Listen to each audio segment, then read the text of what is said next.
May good news tayo, o mga dide-scroll na. Baka masunog kayo. Mag-scroll na kayo kasi alam ko ikakalungkot at kaka-disappoint nyo na naman ito. So ito ang good news. Binayaran po, binura ng Administrasyong Marcos ang utang na 10,061 Agrarian Reform Beneficiaries sa Negros Occidental. So ano po bang mga city yon? So ang kasama po dyan sa 10,061 is yung Cadiz City at Pontevedra.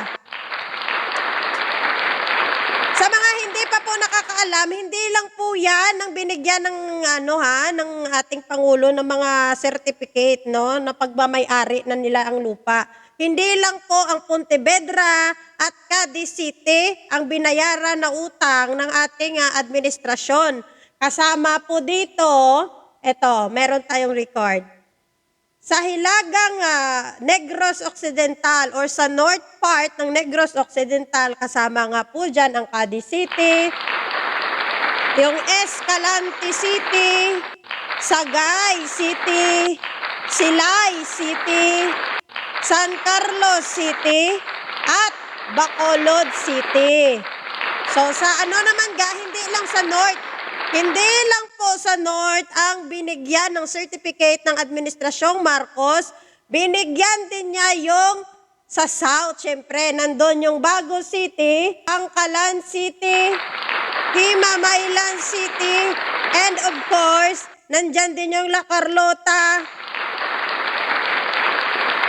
And meron pa pong kasama din ng mga municipalities tulad ng Pontevedra, Calatrava, Toboso, Manapla, Murcia, Isabela, Hinubaan, and Moises Padilla. Ay, grabe! Ang dami, Lord! Grabe!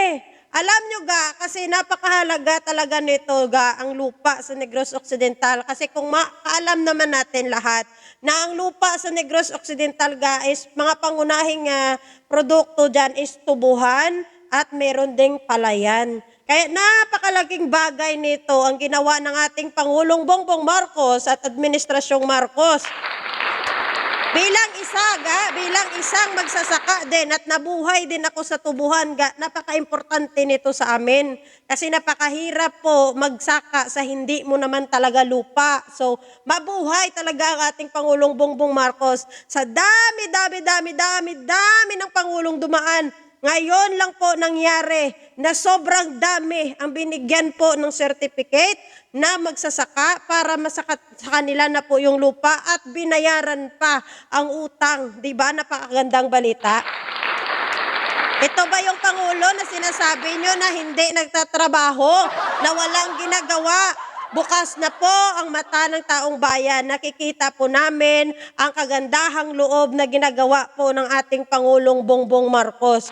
Mabuhay po ang lahat ng ating kababayang magsasaka. Mabuhay ang ating Pangulong Marcos. Mabuhay po ang Administrasyong Marcos. Mabuhay po tayong mga Pilipino na nagmamahal sa ating bansang Pilipinas. Mabuhay po lahat ng may malasakit sa ating bansa at mabuhay ang bagong Pilipinas.